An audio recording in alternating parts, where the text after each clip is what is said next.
Astrology की बात की जाए तो आपका कौन सा मेथड है एस्ट्रोलॉजी में? कौन सी एस्ट्रोलॉजी आप यूज करते हैं? एस्ट्रोलॉजी में जब सीख रहा था तो वैदिक एस्ट्रोलॉजी से स्टार्ट किया। जैसे कि हर एक फील्ड में कुछ बेसिक होता है, म्यूजिक में होता है क्लासिकल म्यूजिक दैट इज सारेगामापा। सो एस्ट्रोलॉजी में भी बेसिक एस्ट्रोलॉजी मतलब वैदिक एस्ट्रोलॉजी पूरा करना होता है। उसके बाद अलग अलग ब्रांचेस है एस्ट्रोलॉजी के, जैसे कि नाड़ी एस्ट्रोलॉजी है, भृगुनंदी नाड़ी एस्ट्रोलॉजी, लाल किताब, केपी एस्ट्रोलॉजी मतलब कृष्णमूर्ति पद्धति, जेमिनी है, पराशरी है। उसमें से सभी मेथड्स पर मैंने काम किया है, सभी मेथड सीखी है। बट मैं प्रिडिक्शंस करता हूँ केपी एस्ट्रोलॉजी से। केपी एस्ट्रोलॉजी का मतलब है कृष्णमूर्ति पद्धति।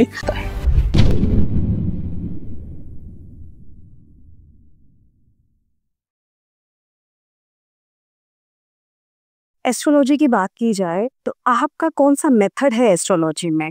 कौन सी एस्ट्रोलॉजी आप यूज करते हैं? एस्ट्रोलॉजी में जब सीख रहा था तो वैदिक एस्ट्रोलॉजी से स्टार्ट किया।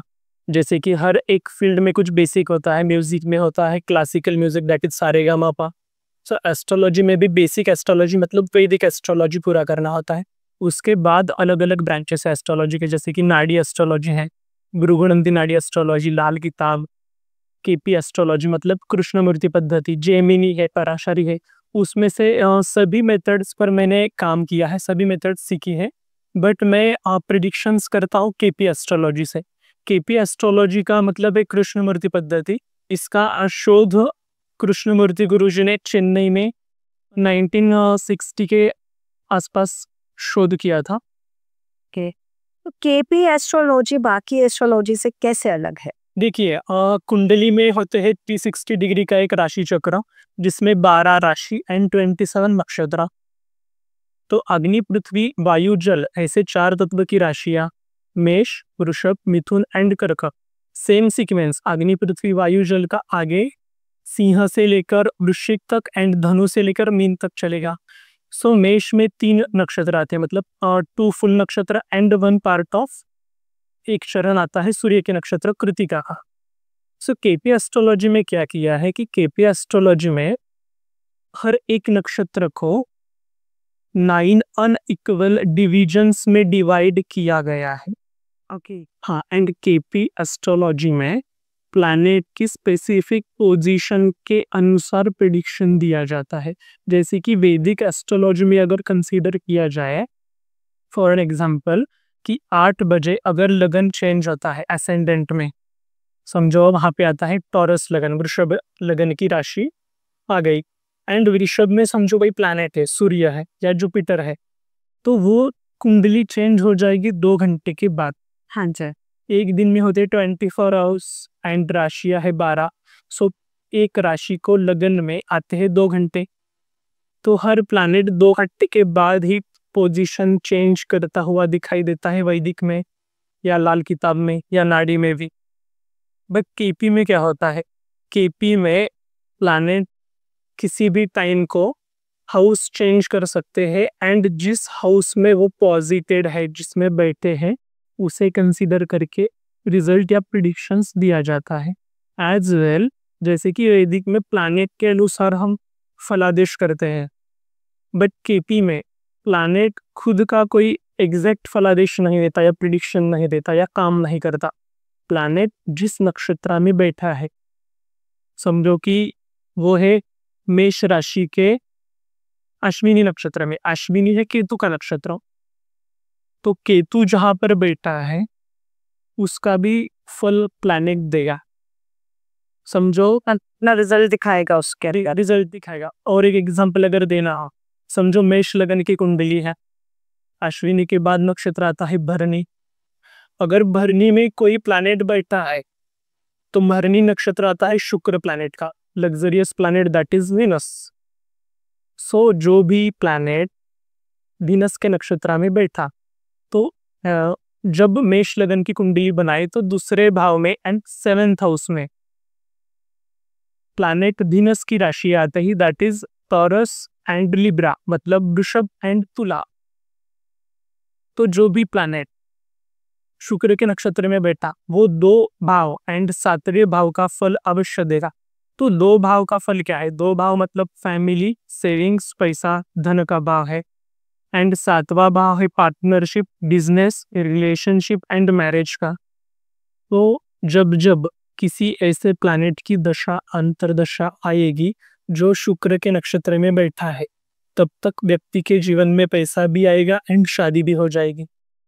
मतलब ये काफी डिटेल तक आपको एनालिसिस करके निकालती है KP astrology. Yes, KP astrology में जस्ट नक्षत्र तक हमने अभी बात की, लेकिन जो पहले कहा कि एक नक्षत्र के 9 अनइक्वल डिविजन्स बनाए गए हैं। हाँ, स्टार्टिंग में बताया। जैसे कि केतु का नक्षत्र है तो केतु के नक्षत्र में केतु का ही फर्स्ट पार्ट रहेगा, उसके बाद शुक्र, सूर्य, चंद्र, उसके बाद अच्छा जैसे जैसे उसके आगे नाइन पार्ट्स।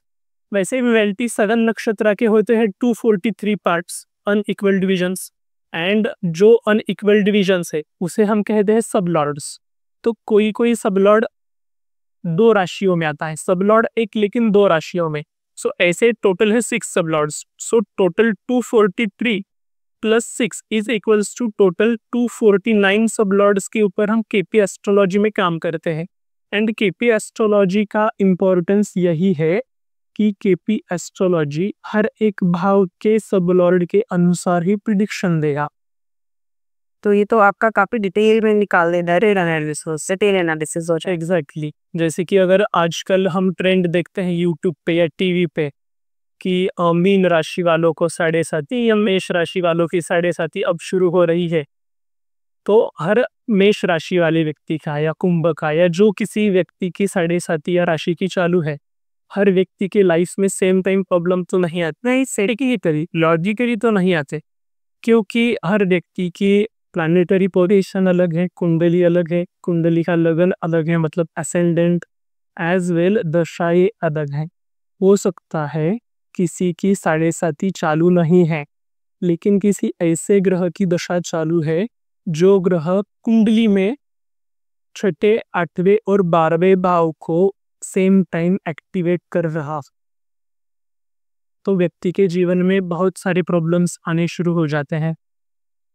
एज वे जिसकी समझो अभी 7.5 चालू है, हाँ, जिसकी ऑलरेडी शादी हुई है, पेजेंट कैर हुई है, स्टार्ट हुई है। एग्जैक्टली हाँ, उन्हें लाइफ में जो भी ग्रह की महादशा या अंतरदशा चालू है, वो अगर द्वितीय भाव को पैसे वाले, 6ठे भाव को जॉब, 10वें भाव मतलब प्रोफेशन एंड 11th हाउस जिसको प्रॉफिट्स एंड गेन्स को कहा जाता है सिग्निफिकेटर 11th हाउस को, ऐसे ग्रह की दशा जिसका 2nd हाउस एंड 11th चालू है, उसे तो बहुत सारा पैसा मिलेगा।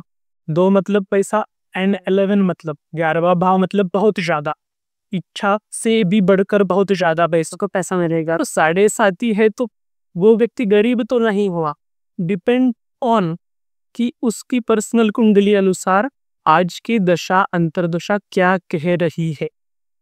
इसीलिए केपी एस्ट्रोलॉजी में 7.5 को इम्पोर्टेंस दिया नहीं गया है। ओके, तो जिनकी 7.5 चल रही है उनको डरने की जरूरत। जिनको 7.5 चालू है उनको डरने की जरूरत नहीं, और अगर समझो कोई डर भी गया, आजकल न्यूज़पेपर सब जगह आ रहा है, सब जगह पे कि हाँ 2025 है, लास्ट ईयर 2024 कहा था और डरा दिया था, शनि का नंबर इस साल मंगल का नंबर बोल के डरा दिया, लेकिन सभी की लाइफ सेम नहीं है। बट अभी कुछ प्लानिटरी पोजीशंस ऐसे आ रही है कि आप बहुत सारी लाइफ में, मतलब लोगों के लाइफ में उथल पुथल तो शुरू हो गई है। एक्जैक्टली, तो उसको हम कैसे देखेंगे? मतलब माइनर चेंजेस सबकी लाइफ में दिख रहे हैं। माइनर चेंजेस सभी के लाइफ में दिख रहे हैं, जस्ट बिकॉज की मैक्सिमम प्लैनेट अभी मीन राशि राशि में गोचर कर रहे हैं, तो कुछ अच्छे भी इवेंट्स होंगे लोगों के लाइफ में, बुरे भी इवेंट्स होंगे, लेकिन अच्छे या बुरे तो वो डिपेंड्स कि उस पर्सनल पत्रिका में किस ग्रह की दशा अंतरदशा चालू है, किस कैसे चल रही है। एग्जैक्टली। तो अब हम केपी एस्ट्रोलॉजी से क्या क्या चीजें सॉल्व कर सकते हैं? मतलब सिर्फ हम प्रेडिक्शन देख सकते हैं या हम इनके सॉल्यूशंस भी उसके अकॉर्डिंगली कर सकते हैं? देखो, एस्ट्रोलॉजी एक साइंस है, एंड जैसे कि न्यूटन का फॉर्मूला है, energy neither be created nor be destroyed but we can its from one to another. जैसे कि इलेक्ट्रिसिटी एक ही है, बट एक ही इलेक्ट्रिसिटी के साथ हम टीवी मतलब लाइट एनर्जी उसे कन्वर्ट करते हैं, साउंड किया तो साउंड में उसे हम यूज कर रहे हैं। सो एक एनर्जी को हम डिफरेंट फॉर्म में यूज कर रहे हैं। तो केपी एस्ट्रोलॉजी में जैसे कि सब लॉर्ड के अनुसार प्रिडिक्शंस होता है, एंड प्रिडिक्शन की एक्यूरेसी बहुत ज़्यादा होती है। सबसे most excellent accuracy of prediction सिर्फ केपी एस्ट्रोलॉजी में आपको मिल जाएगी। अगर आपको पता चल गया कि कोई काम इस डेट के बाद ही होगा, तो वो काम उसी डेट के बाद होगा, उससे पहले होने के चांसेस अप्रोक्सीमेट नहीं है। अगर हम किसी को प्रिडिक्ट कर दे कि इस डेट के बाद प्रमोशन हो जाएगा, तो there are more than 100% chances की प्रमोशन हो जाएगा। स्पेसिफिक इस डेट तक ये काम नहीं होगा। अगर ऐसा किसी को बता भी दिया, तो व्यक्ति को एक सेटिस्फैक्शन रहेगा कि इस डेट तक तो नहीं होने वाला चेंज, कुछ जो स्ट्रगल चालू है लाइफ में टाइम तक उसमें एंग्जाइटी नहीं होगी। एग्जैक्टली एंड उसे एक श्योरिटी मिलेगी कि स्पेसिफिक जो डेट बताई, फॉर एन एग्जांपल कि 15 सितंबर के बाद आपका ये काम हो जाएगा, तो व्यक्ति का मन रिलैक्स रहने के चांसेस बढ़ जाते हैं। वो टेंशन में आज तो नहीं रहेगा। उसे पता है कि हाँ 15 सितंबर 2025 के बाद उसका स्पेसिफिक वो काम हो जाएगा, चाहे वो प्रेगनेंसी हो, प्रमोशन हो, या किसी इंट्रेंस एग्जाम का रिजल्ट पास या फेल जो भी हो। हर किसी पॉइंट्स पर हम प्रिडिक्शन एक्यूरेट निकाल सकते हैं। सो आपका प्रश्न है कि क्या हम रेमेडीज भी दे सकते हैं? सो रेमेडीज लॉजिकल या टेक्निकल इस केपी एस्ट्रोलॉजी के अनुसार दे सकते हैं, एज वेल जेम्स स्टोन की भी रेमेडी हम दे सकते हैं कि बिकॉज इसको अगर थोड़ा सा इलाबोरेट भी करना हो, समझो किसी की राशि है सिंह, तो उसे कॉमनली रूबी जेम्सस्टोन सजेस्ट किया जाता है। हाँ, वो तो नॉर्मल आ जाएगा नॉर्मली। या किसी की हो शनि की राशि दैट इज मकर या कुंभ, तो नीलम। समझो वो राशि उस टाइम चंद्रमा 6 या 8वें या 12वें भाव में बैठा है, वो तो चेक नहीं किया। हाँ, तो फिर व्यक्ति को नीलम पहनने के बाद तो फैमिली प्रॉब्लम होने के चांसेस। तो फिर जेम्सस्टोन केपी एस्ट्रोलॉजी की जो रेमेडीज है, उसमें हम ऐसे प्लैनेट चेक करते हैं जो प्लैनेट सेकेंड हाउस मतलब finance, profits, job, gains and happy life को प्रिडिक्ट करते हैं या सिग्निफाई करते हैं। अगर किसी ऐसे प्लैनेट का आप जेमस्टोन पहनते हो, तो आपको इजीली वो रिजल्ट्स या आपके इच्छित कार्य पूरे हो जाएंगे। जो दोषा की बात होती है, जैसे काल सर्प दोष हो गया, पितृ दोष हो गया, इसके बारे में आपके क्या विचार है? देखिए, कुंडली में काल सर्प दोष जिनको प्रिडिक्ट किया जाता है, वैसे बहुत सारी कुंडली देखी गई जिनकी पत्रिका में तो है काल सर्प दोष, मतलब राहु केतु के एक साइड में सभी प्लैनेट्स आ गए, जैसे कि कपिल देव, सचिन तेंदुलकर, धीरूभाई अंबानी, ऐसे बहुत से वीआईपीज एंड सेलिब्रिटीज है, लेकिन वो दोष नहीं है। ओके, हाँ, अगर सेलिब्रिटीज है तो ये तो दोष नहीं है एक्चुअली। एंड जैसे कि पितृदोष के बारे में भी कहा आपने, तो केपी एस्ट्रोलॉजी में दोष के ऊपर ज़्यादा फोकस नहीं किया गया। होगा वही जो प्लैनेट दशा एंड जो हाउसेस एक्टिवेट हो रहे हैं, उसी के अनुसार आपके जीवन में घटनाएं घटती जाएंगी। जैसे कि अभी मंगल दोष के बारे में भी आपने क्वेश्चन पूछा। अंजय, मंगल दोष एक्चुअली दोष नहीं है। कहा जाता है कि कुंडली में 12 भाव में से first, second, fourth, 7th, 8th and 12th house में अगर मार्स मतलब मंगल बैठ जाए, तो व्यक्ति की कुंडली में मंगल दोष आ गया। एंड डरा दिया जाता है कि हस्बैंड या वाइफ की डेथ हो जाएगी वगैरह वगैरह, लेकिन ऐसा नहीं है। मंगल दोष मतलब क्या? एक्चुअली मंगल दोष होता नहीं है। एंड मंगल की वो फ्रीक्वेंसी या तीव्रता कम करने के लिए भी या कैंसलेशन के जो योग है वो बताए तो नहीं जाते किसी को भी। मंगल दोष के नाम से जातकों को डरा दिया जाता है एंड उसके बाद उनको कुछ उपाय बता दिए जाते हैं, लेकिन उससे कुछ चेंज हुआ ऐसा अभी तक तो ऑब्जर्वेशन में नहीं आया है। अभी देखो, मंगल के ऊपर अगर किसी शुभ ग्रह की दृष्टि आ रही हो तो मंगल दोष कैंसल हो जाता है। मंगल कर्क राशि में हो और वो फर्स्ट, फोर्थ, 7th, 8th या 12th हाउस में बैठ भी जाए तो भी मंगल दोष कैंसल हो जाता है। एंड मंगल के साथ मून हो तो भी मंगल दोष कैंसल हो जाता है। तो कैंसलेशन के योग कोई डिस्कस करता ही नहीं है। वो तो सोचते नहीं, बस ये बता दिया जाता है कि मंगल दोष लगा है। मंगल दोष है और आपको ये पूजा करनी पड़ेगी, या फिर मंगल की मंगल वाले के साथ शादी करना। एक्चुअली मंगल मतलब क्या? मंगल मतलब energy, passion, aggression and dearness, confidence. तो जिस व्यक्ति के कुंडली में फर्स्ट हाउस के ऊपर मंगल का इम्पैक्ट आ रहा है, उसके अंदर अच्छी क्वालिटीज है, एक डोमिनेंस है, पॉजिटिव वाला, एक कॉन्फिडेंस है, तो क्या ऐसे व्यक्ति आपको जीवन में नहीं चाहिए? ऑब्वियसली सभी को ऐसे व्यक्ति चाहिए जो कॉन्फिडेंट हो, जिनका कम्युनिकेशंस क्या अच्छा हो। मंगल से तो मंगल दोष नहीं है, ये तो बहुत अच्छी मंगल दोष ये है ही नहीं, चुनी योग है, ऐसा आप कंसिडर कर सकते हैं। के तो इसको हम मंगल योग बोलेंगे। मंगल योग बोलो या मंगल पॉजिटिव है बोलो, ऐसा करके अगर आप प्रेडिक्शन देते हो तो जातक के मन में से डर निकल जाएगा। एज वेल आजकल शादी की एज लड़का लड़की दोनों की डिले हो रही है, एज बढ़ती जा रही है जस्ट बिकॉज ऑफ कि पंडित जी जातकों के मन में मंगल दोष का डर बैठा देते हैं। तो मंगल को मंगल वाली लड़कियां लड़के के लिए ढूंढने जाना, उसके लिए तो समय और ज्यादा बढ़ जाएगा। ट्रू। तो शादी अगर डिले शादी करे तो मंगल का वो जो मंगल दोष बोलते हैं या मंगल का इफेक्ट है वो थोड़ा कम हो जाता है। 28 एज के बाद अगर शादी कर रहे हैं तो मंगल रिलेटेड दोष या योग जो भी हो उसको आपको फोकस करने की जरूरत पड़ती ही नहीं। मंगल का मेजर इम्पैक्ट रहेगा 28 एज से पहले, उसके बाद नहीं रहेगा। तो but that is the best time कि जिनके योग बन है ऐसा तो वो अपना करियर पे या हर चीजों पे ध्यान दे सकते हैं। एग्जैक्टली। अगर हमें शादी करनी है तो कुंडली मिलान कैसे करनी चाहिए? आजकल गुण मिलान के ऊपर ज्यादा फोकस किया जाता है, जैसे कि 36 टोटल मतलब 36 गुण में से अगर 18 मिनिमम गुण आते हैं तो लड़का लड़की को शादी करने का परमिशन पंडित जी दे देते। बट ये इतना स्ट्रॉन्ग तो फॉर्मूला नहीं है शादी के लिए। जैसे कि 18 में से ज़्यादा गुण मिल गए, 25 या 35 या 32, क्या गारंटी कि व्यक्ति का स्वभाव लिविंग एंड केयरिंग है? वो तो चेक नहीं किया। व्यक्ति की पर्सनल कुंडली में क्या शादी का सेटिस्फैक्शन अच्छा रहने के योग है? वो चेक नहीं किया गया। एज वेल क्या डाइवोर्स के योग है? वो चेक नहीं किया गया गुण मिलान चेक करते समय। एज वेल इन फ्यूचर शादी के इमिजिएटली बाद हेल्थ अच्छी रहेगी या कुछ हेल्थ के प्रॉब्लम्स आएंगे, ये भी चेक नहीं किया गया। After that we can consider कि अगर शादी के बाद ही व्यक्ति की फाइनेंशियल कंडीशन या जॉब चला जाए या बिजनेस बंद हो जाए तो फैमिली लाइफ डिस्टर्ब हो जाएगी, तो उसका इम्पैक्ट मैरिड लाइफ के ऊपर भी पड़ेगा।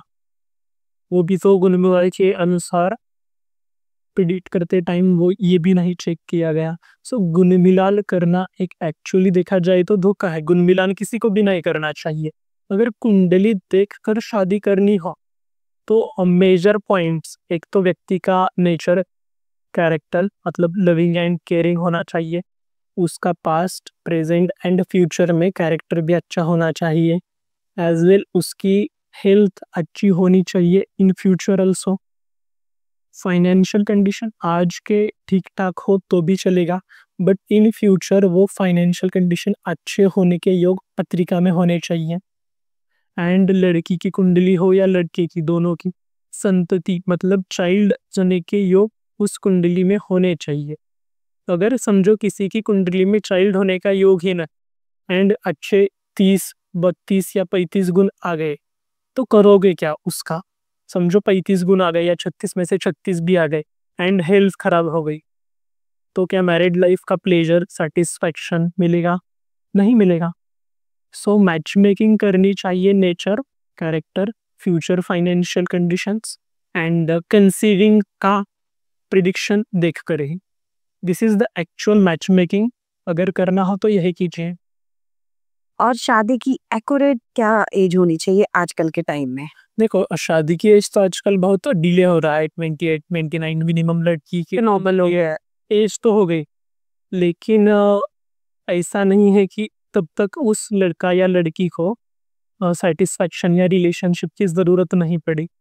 प्रोबेबली माइंड डाइवर्ट रहता है, लड़कों का लड़की का दोनों का भी। सो शादी जितना जल्दी कर सकते हो उतना अच्छा रहेगा दोनों के लिए, उन दोनों के फ्यूचर के लिए, उन दोनों के करियर के लिए भी। अगर शादी समझो सही एज में हो भी गई तो उन दोनों का एक प्रॉपर फोकस रहेगा उनके करियर के ऊपर।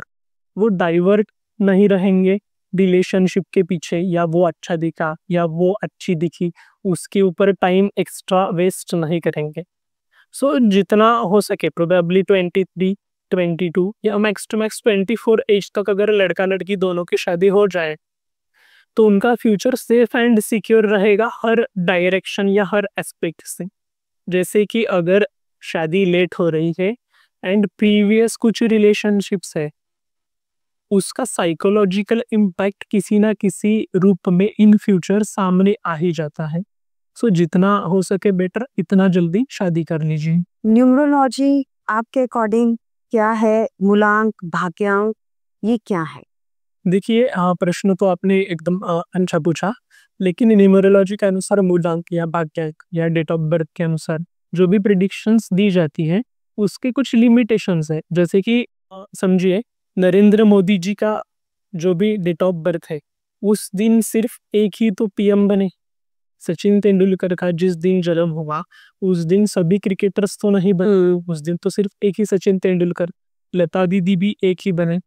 तो न्यूमरोलॉजी के ऊपर से सिर्फ आपको बेसिक कैरेक्टरिस्टिक्स पता चलते हैं व्यक्ति के बारे में, लेकिन एक्चुअल प्रिडिक्शन का पूरी प्रेडिक्शन नहीं पता नहीं पता चलती। समझो दो स्टूडेंट्स का सेम डेट ऑफ बर्थ है, दोनों भी सेम मेडिकल साइंसेस में है या फिर किसी भी स्ट्रीम में है, सीए में है या सीएस में है या इंजीनियरिंग में है, तो दोनों की मार्क्स या दोनों के परसेंटेज तो सेम नहीं आते।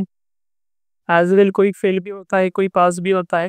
Either date of birth is same, so date of birth तो सेम है, मूलांक सेम आ गया, भाग्यांक सेम आ गया।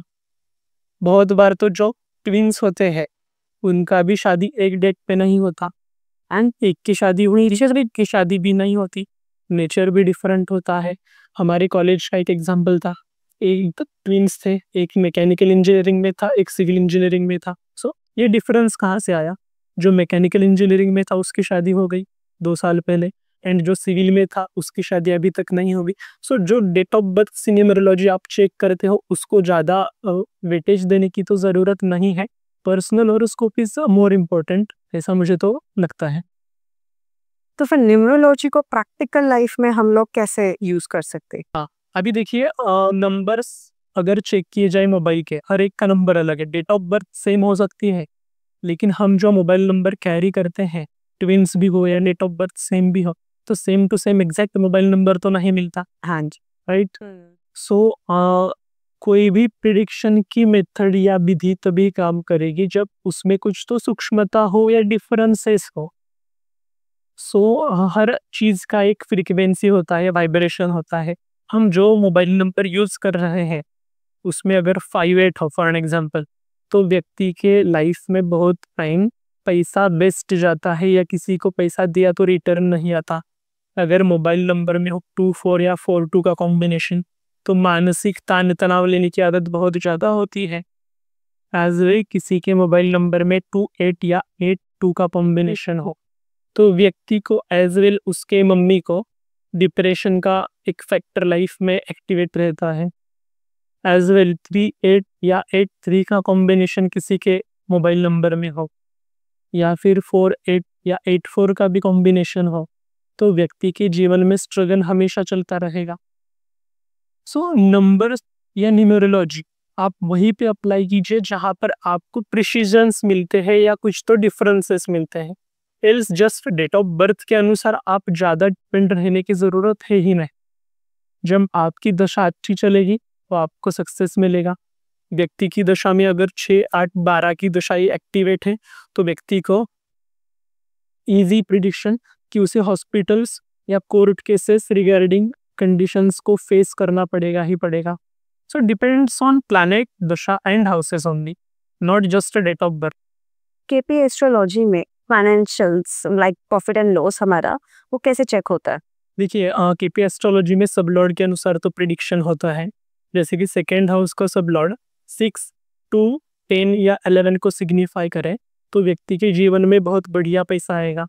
एज वेल जब जब दशाएं 2, 6, 10, 11 हाउसेस को एक्टिवेट करेंगी तब उस दशा में व्यक्ति को बहुत बढ़िया पैसा मिलेगा। एंड जब दशाएं second house, 8th house and 12th house को एक साथ एक्टिवेट करेंगी, मतलब कैसी एक ऐसे प्लैनेट की दशा आ जाए जो लॉर्ड हो 8th हाउस का या 12th हाउस का, एज वेल नक्षत्र भी 8th या 12th में बैठे सिग्निफिकेटर, तो उस ग्रह की दशा में व्यक्ति को मेजर लॉसेस का सामना करना पड़ सकता है। ओके, और हेल्थ को कैसे देखेंगे? हेल्थ के लिए देखो, फर्स्ट हाउस होता है व्यक्ति के पर्सनली बॉडी का, हेल्थ का। छठा भाव मतलब 6th हाउस होता है डिसीज का, 8th house operation and 12th house होता है हॉस्पिटलाइजेशन का। जब तक 12th हाउस एक्टिवेट ना हो तब तक कोई ऐसी बीमारी आएगी ही नहीं या कंडीशन आएगी नहीं जिसके लिए या तो ऑपरेशन या रिकवरी के लिए हॉस्पिटल जाना पड़े। हाँ, तो अगर छठे भाव के साथ 8वां भाव एक्टिवेट हो जाए किसी दशा अंतरदशा में, या छठे भाव के साथ 12वां एंड पहला भाव एक्टिवेट हो जाए, तो व्यक्ति को उस ग्रह की दशा अंतरदशा में हेल्थ इश्यूज का सामना करना पड़ सकता है। जैसे कि अगर जुपिटर की दशा हो गुरु ग्रह की, एंड गुरु ग्रह किसी की पत्रिका में 1st, 6th, 8th and 12th house को एक्टिवेट करता है, so there would be a chances व्यक्ति को उस ड्यूरेशन में कैंसर का सामना करना पड़ सकता है। कोई major health issue? As well कोई ऐसे हेल्थ इशू जिसका इजीली क्योर ना था, तो वो राहु, केतु या शनि की महादशा। एज वेल हाउसेस एक्टिवेट है छठे, 8वें और 12वें के साथ, फर्स्ट हाउस में इंपॉर्टेंट है। इस तरह की कॉम्बिनेशंस में व्यक्ति को लॉन्ग टर्म तक मेडिसिन लेने की जरूरत पड़ती है। तो रिकवरी के लिए भी केपी एस्ट्रोलॉजी में जब किसी ऐसे ग्रह की दशा या अंतरदशा आएगी जो 1st house, 5th house, 9th house and 11th house को एक्टिवेट करता, तो जातक इजीली रिकवर हो जाएगा कितने भी बड़े डेंजरस से डेंजरस डिसीज से या ऑपरेशनल कंडीशंस से। जैसे कि अगर लेडी की पत्रिका हो एंड शी इज प्रेग्नेंट, उस ड्यूरेशन में मंगल या केतु की अगर दशा या अंतरदशा आ जाए, एज वेल उन दोनों में से कोई 8वें या 12वें भाव को सिग्निफाई करे, तो there would be a chances of miscarriage, sometimes there would be a chances of abortion also.